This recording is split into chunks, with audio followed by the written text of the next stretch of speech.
Millions of Americans took to the streets yesterday in No Kings events across the country to protest President Trump's authoritarian power grabs.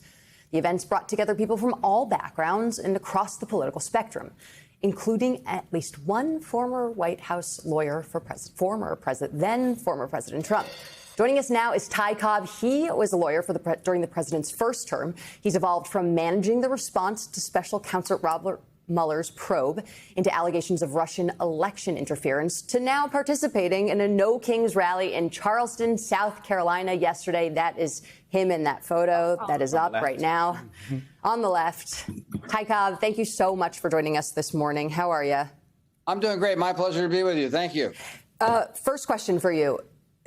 At the time, as I'm sure you remember, there was a lot of discussion and reporting about whether or not the people who were serving in the Trump administration, such as yourself, were actually serving as guardrails, or whether those background quotes were kind of lip service and to yourself and to ways to rationalize the jobs that you were doing when Trump was criticized for certain things he was doing at the time. Do you regret your service for then President Trump, or do you think that actually you were effectively serving as a guardrail at the time? Oh, I think I'll let others judge my effectiveness, but I got the job done that I was asked to come in and do, managing the so-called Mueller investigation. I did it because I thought that given my long relationship with Bob Mueller, who I admire and who had been a friend of mine for a long time, that the two of us together might be able to do it without a bunch of court battles and vitriol. And we succeeded in that. We never had a court issue. We never had a subpoena issued. We never had a public fight, although the president had several with them. That didn't help my job, so I did feel compelled to try to smooth that out from time to time, although once Mr. Giuliani was hired, those attacks started spiraling out of control, and I was largely done with what I'd come to do, so I chose to leave. One of the things that Jackie said in the intro was talking about that evolution from managing the Mueller probe to going to this rally yesterday.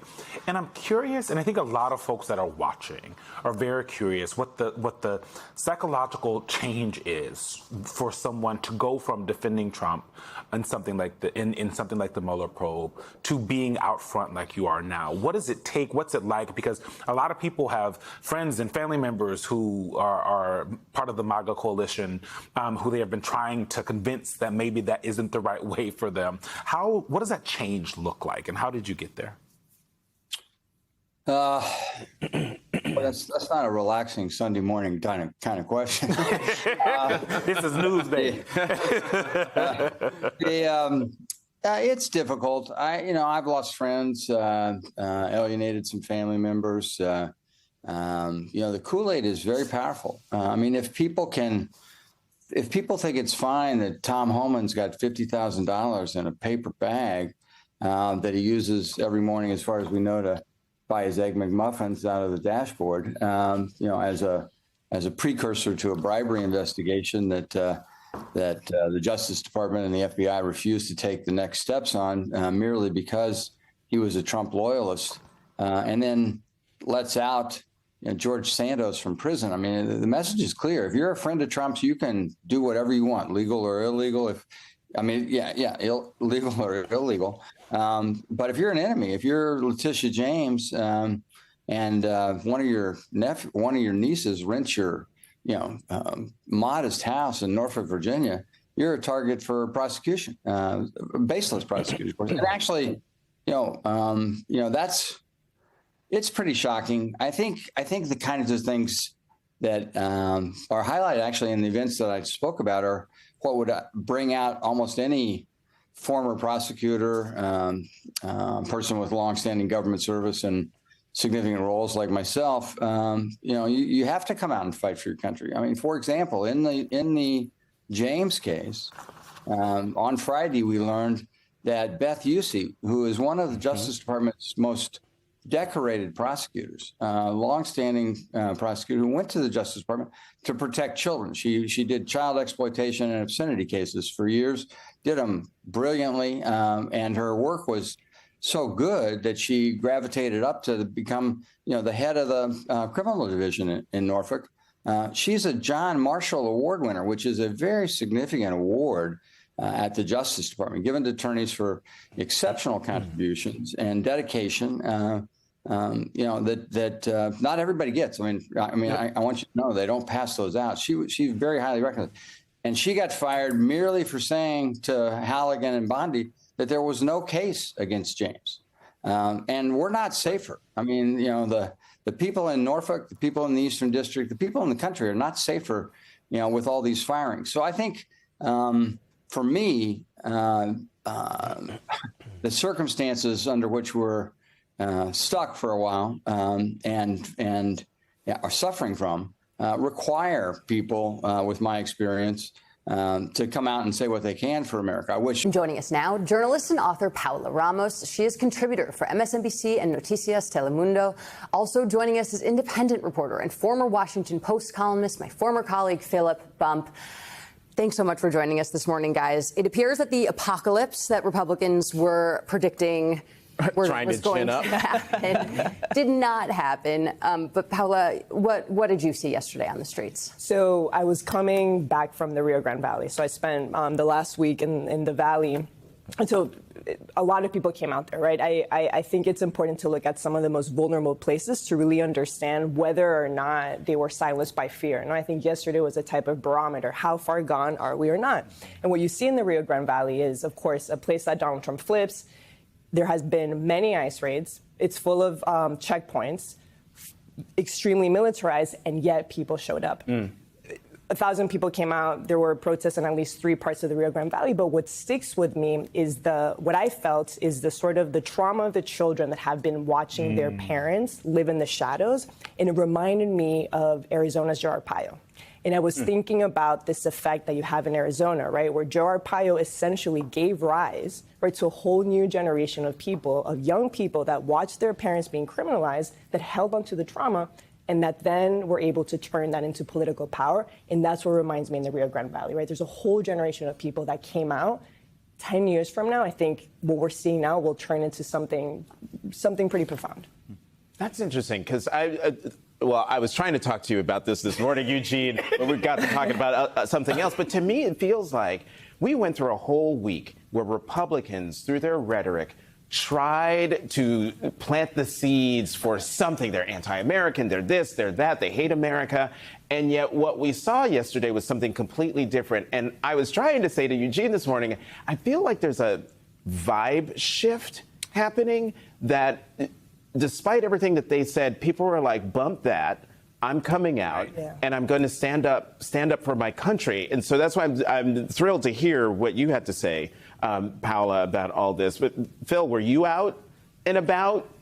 I unfortunately was not. My had a little league game. But yeah, I mean, but I was obviously tracking what was going on. And I think you're exactly right. I mean, it's, like, my stepmother, who teaches music in Texas, was wearing an inflatable hippo costume, right? I mean, like this is the level of engagement that people have, right?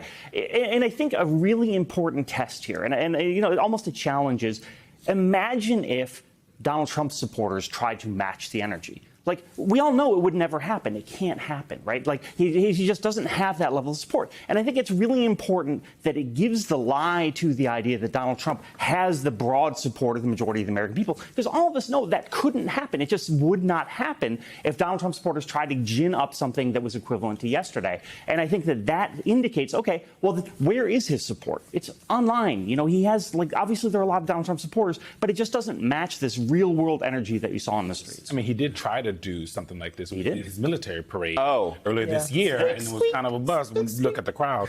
There were a lot of kind of congressional leaders and political leaders that were out yesterday. And I want to play some sound from Chris Murphy and Governor Pritzker about authoritarian takeover and tyranny. We are not on the verge of an authoritarian takeover. We are in the middle of an authoritarian takeover. But Trump has not won. Our democracy is in peril, but it can be saved. Tyranny depends on good people doing nothing. It requires us to accept the unacceptable, to rationalize the irrational, to normalize the abnormal. But tyranny also fails when ordinary people refuse to cooperate, when they say no kings and they mean it. Paolo, one of the most important things I think that folks took from yesterday was they have agency. Yeah.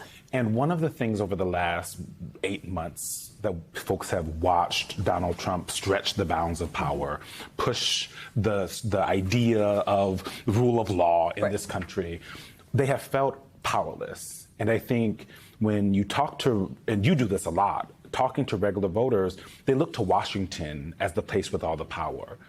And at the end of the day, it's just people. Bad things happen because just people do it. Really good things happen in this country because just people stand up and say, I'm not taking it anymore. So talk about the importance of, according to the organizer, 7 million people around the country, 2,700 events, and people realizing, wait, we have agency to say hell no to whatever we want. It's because they're finally feeling it, right? That message that we just heard, that was the Democrats' closing message, right? And for some reason, people weren't feeling it. And I think Trump doesn't win because of his politics, right? He doesn't win because he had better policies. He wins because he was able to invoke feelings in his base, 2 feelings. It was fear and anger. And that's what you're seeing in this crowd. Finally, I think Americans understand the fear of authoritarianism, right? That's what we heard. And they understand the threat. And then there's anger, right? It's the anger of what Trump is doing. And I think if you combine both of those things, you rally people. And I think the question is, if you're an organizer, I think there's a third ingredient that is missing, or that may be missing, right? Which is all of this movement has to go beyond Trumpism. What you're witnessing here are Republicans, including that Trump Republican lawyer that we saw, abandoning Trump. And these protests create a permission structure for rebellion. And I know it shouldn't be like this, right? Like everyone should just be able to on their own witness that something is wrong and you need to stand up. But protests often help wake people up and help give people a permission to say, this isn't right.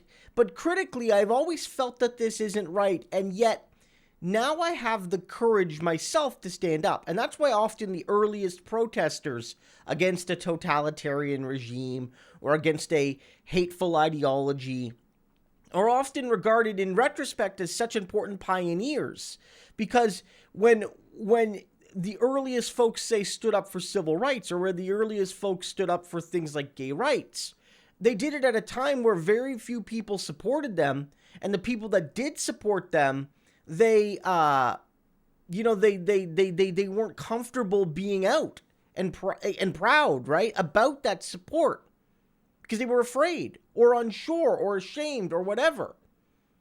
And so at this moment, where lots of people, millions of people, some are saying 7 million people, I'm not sure of the exact amount, it may go up higher in the coming days, but let's just say millions and millions of people, to be sure, protested, that will wake folks up and say, all those feelings I've had, I didn't like this. I didn't have a way to describe it, but it just felt wrong.